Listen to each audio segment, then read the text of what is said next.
Bonjour, c'est Jean-Christophe de Nikon Passion. Je vous retrouve aujourd'hui pour un nouvel épisode de la série Questions Photo.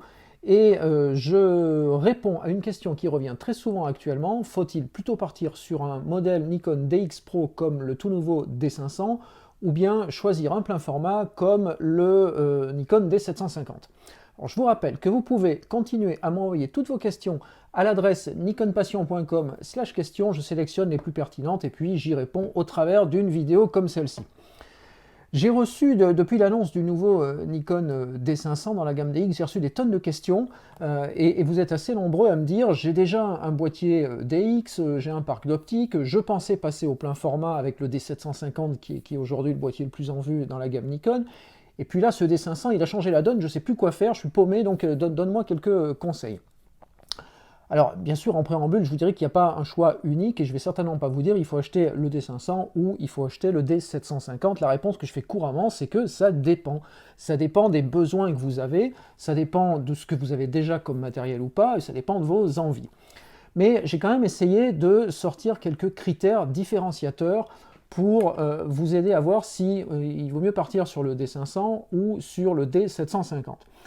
Alors, parmi ces critères, le tout premier, c'est l'ergonomie. L'ergonomie du D500 n'est pas celle du D750. Sur le D500, on retrouve l'ergonomie des boîtiers Pro D810, D4, D5 chez Nikon, à savoir un boîtier un petit peu plus gros, avec une ergonomie en termes de boutons qui est plus proche de ce que l'on connaît sur la famille D200, D300 et D700, alors que le D750, il a lui une ergonomie qui est plus proche d'un D7200, donc des modèles experts dans la gamme DX, d'un D610 et D600, D610. Donc ça c'est un premier point, et là il faut vraiment les prendre en main pour savoir si vous préférez avoir l'un en main ou l'autre. Moi je sais que le D750, personnellement j'apprécie beaucoup parce qu'il a une poignée qui est très conviviale.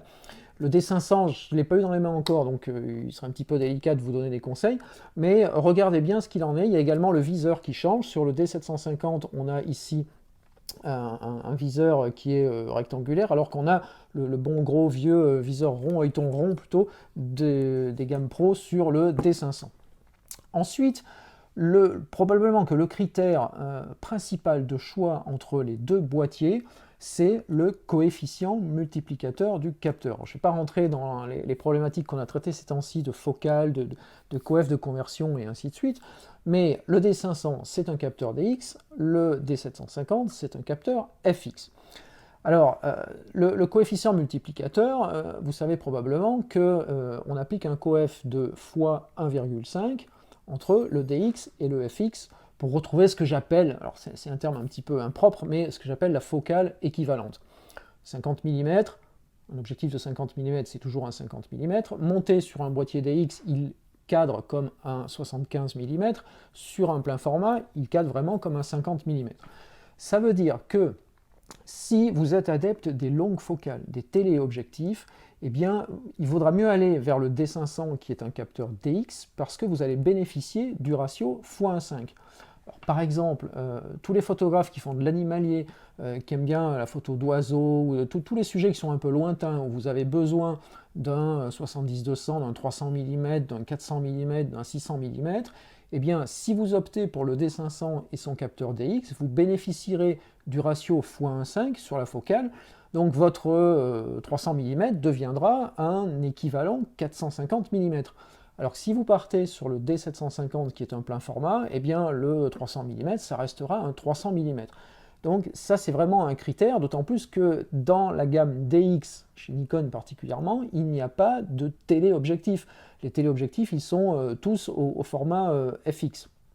Alors bien sûr, chez Nikon, on a l'avantage que un objectif FX peut se monter sur un boîtier DX, l'inverse est bon, un petit peu moins vrai, mais voilà, c'est aussi un critère.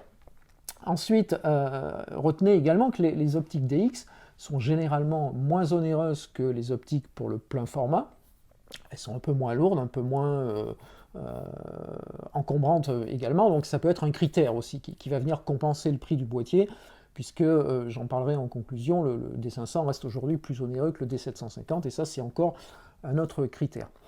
L'autre sujet à prendre en considération, c'est la profondeur de champ. Alors on dit souvent que la profondeur de champ, elle est plus courte sur un grand capteur que sur un petit capteur. Là aussi, il y a plein de théories là-dessus, et puis les puristes se plaisent généralement à débattre du sujet. On peut considérer qu'à focale équivalente, la profondeur de champ est plus réduite sur un plein format que sur un petit capteur DX. Donc si vous appréciez les profondeurs de champ assez importantes, par exemple pour la photo de rue, ou tout ce qui est photo nature, photo de paysage, où vous aimez avoir différents plans qui sont tous bien nets, eh bien le capteur DX du D500 va privilégier cet aspect-là, alors que le plein format, toujours à focale équivalente, va donner une profondeur de champ un petit peu plus réduite. Dans la pratique, il n'y a pas une différence à ce point-là, mais si vous allez chercher un petit peu les limites, eh bien, voilà, la profondeur de champ, la plus grande profondeur de champ est en faveur du DX très clairement. Ensuite, un autre critère à prendre en compte, qui va vraiment être différenciateur entre D500 et D750, c'est l'autofocus. Vous avez probablement remarqué que le nouveau D500 a un nouveau module autofocus à 153 collimateurs, contre 51 pour le D750. C'est pas tant le nombre de collimateurs qui va changer la donne, c'est plus leur répartition. La surface occupée par ces collimateurs dans le champ, et elle est sensiblement la même pour le module dans les deux boîtiers. Par contre, comme le capteur DX est plus petit, eh bien forcément tous les collimateurs vont occuper plus de place dans le viseur, et vous allez avoir pratiquement une couverture bord à bord dans le viseur du DX, du D500, alors que dans le viseur du D750, les 50 collimateurs sont beaucoup plus centrés. Donc là aussi, si vous êtes attaché à un autofocus qui est très réactif, très souple à utiliser, très performant, vous aurez un petit peu plus de performance sur le D500, donc sur le capteur DX, que sur le 750. Alors ça pour le moment, on ne sait pas encore ce que va donner ce module autofocus, on n'a pas pu le tester. On est en droit de penser qu'il sera largement aussi performant que Nikon a pu nous habituer jusqu'ici à le faire en matière d'autofocus. Donc là, pour le moment, je ne parle bien sûr que de l'aspect théorique de la chose, qui est la répartition des collimateurs dans le viseur, donc en faveur du petit capteur et du D500. On peut ensuite parler de montée en ISO et de sensibilité. On a deux capteurs totalement différents. Alors on a un 20 mégapixels au format DX sur le D500, un 24 millions de pixels au format FX sur le D750. Là aussi, ce n'est pas les 4 millions de pixels qui vont bien faire l'écart. Par contre, la taille du capteur va jouer. Qu'on le veuille ou non, un capteur plus grand avec 4 millions de pixels, certes, mais c'est pas beaucoup plus, va normalement avoir une meilleure montée en sensibilité et un niveau de bruit réduit par rapport à un capteur plus petit. Alors Nikon nous dit que sur le D500, la sensibilité elle est excessivement bien gérée puisque le boîtier monte très très haut en ISO. Le D750 monte un peu moins haut, maintenant 1 million d'ISO c'est des usages reconnaissance de scène très particuliers. Donc il va falloir comparer à sensibilité égale les résultats que l'on obtient avec le D500 et ceux que l'on obtient avec le D550. J'ai envie de croire que le 750 et son plein format est quand même plus à l'aise en termes de qualité d'image, de qualité du signal délivré par le capteur. Là aussi, si vous vous attachez à cette dimension-là, eh bien, optez plutôt pour le plein format, vous aurez un confort d'utilisation qui sera normalement plus grand, une fois de plus, sous réserve de faire les tests du D500. La taille des photosites diffère en fait, hein, tout bêtement, si on veut rentrer dans la technique. Les photosites qui sont les petits pixels en fait, hein, du capteur, eh bien, sur un capteur qui est plus grand, les photosites vont être plus grands, entre 20 et 24 millions, il n'y en a pas beaucoup plus, il y en a 4 millions, mais c'est pas comme entre 12 et 36. Donc les photosites vont être plus grands et plus réceptifs à la lumière, donc un peu plus sensibles. On a un dernier critère qui va différencier les deux boîtiers, c'est le mode rafale, c'est la réactivité du boîtier. Le D500 est annoncé comme hyper performant en mode rafale, donc ça va adresser vos besoins si vous faites de la photo de sport, d'action, toutes les situations où il faut que ça dépote et que à chaque fois la photo soit nette. Donc là, d'après la fiche technique, toujours le D500 va nous assurer une cadence de folie en DX et donc on peut présager que les résultats soient satisfaisants. Le D750, lui, a déjà un mode rafale qui est très performant. On n'a pas de souci particulier en mode autofocus. Maintenant, il est un peu moins performant que le D500, toujours d'après les deux fiches techniques. Donc là aussi, si vous ressentez ce besoin de photo d'action, sport et autres activités qui bougent bien, le D500 est probablement favorable. Pour la photo animalière, ça peut être le cas également si vous photographiez des oiseaux par exemple, ou tous les sujets qui se déplacent rapidement. Avoir un autofocus hyper réactif, eh bien c'est plus sympa.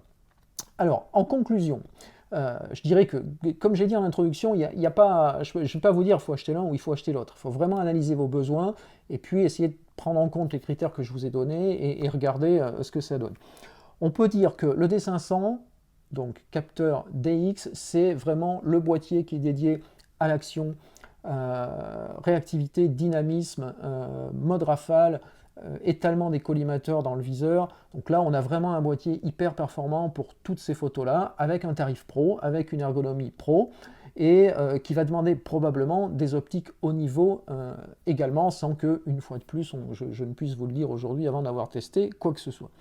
Le D750 et son capteur FX, donc dans la gamme plein format, c'est aujourd'hui le boîtier le plus polyvalent dans la gamme Nikon. Alors c'est lui qui remporte un peu tous les suffrages, le D610 est un petit peu en perte de vitesse actuellement, D810 est sur un autre niveau avec ses 36 millions, le D750 il répond à tous les usages courants, il va quand même avoir un mode rafale et un autofocus plus que rapide, qui descend surtout très bas en sensibilité et en détection, il est quasiment capable de faire la mise au point dans le noir, et on a un boîtier qui a une ergonomie qui reste malgré tout assez experte. C'est pas non plus un boîtier pour les débutants avec des menus et des guides comme on trouve dans le 3003 ou le 5005. On a vraiment un boîtier qui est quasi pro. D'ailleurs, il y a bon nombre de pros qui l'utilisent au quotidien. Reste à voir la notion de budget. Alors sur un D750, on sait que boîtier nu, le boîtier est aujourd'hui un petit peu moins cher que le D500 qui arrive tout juste, donc qui forcément va être encore un peu onéreux pendant un certain temps. D'autant plus qu'il va, on ne sait pas vraiment s'il va être diffusé dans le réseau sélectif ou pas uniquement, mais il est probable que les tarifs ne descendent pas tout de suite. Par contre, c'est un peu l'inverse en termes d'optique. Le D750 en plein format, comme les boîtiers Expert Pro, eh bien, il demande des optiques qui sont au niveau, donc évitez de trop utiliser les anciennes optiques, ou alors il faut vraiment faire des tests. Et je vous invite d'ailleurs à consulter les e-books dédiés de GMS, Jean-Marie Sépulcre par exemple, qui fait ça très bien, et qui vous donne des fiches qui vont lister les performances des optiques plus récentes ou plus anciennes en fonction du boîtier. Donc ça c'est vraiment important. Et donc essayez de faire un peu cette équation finale, de dire je mets dans la balance le prix du boîtier nu, le prix des optiques. L'avantage du D500, c'est que vous avez probablement des optiques DX d'ores et déjà. Si vous êtes déjà équipé d'un boîtier DX et que vous envisagiez le passage au plein format, ça va vous éviter de racheter des optiques plein format. Donc ça peut valoir le coup d'acheter le boîtier un peu plus cher, mais de ne pas avoir à racheter toutes les optiques. Inversement, si vous avez déjà tous les téléobjectifs qui sont déjà compatibles pour le plein format, passer au plein format, ça ne va pas vous obliger à racheter les optiques. Donc vous voyez qu'il n'y a pas de réponse en fait, c'est vraiment à vous de faire une équation et puis de vous dire ben voilà de quoi j'ai besoin et voilà le budget équivalent. Voilà, donc j'espère vous avoir donné quelques conseils qui vont vous aider à faire le bon choix. De mon côté, je reste disponible à l'adresse nikonpassion.com/question, alors ça s'affiche là ou là, et vous continuez à m'envoyer vos sujets, je traite les principaux. À très bientôt pour une nouvelle vidéo de la série Questions Photo.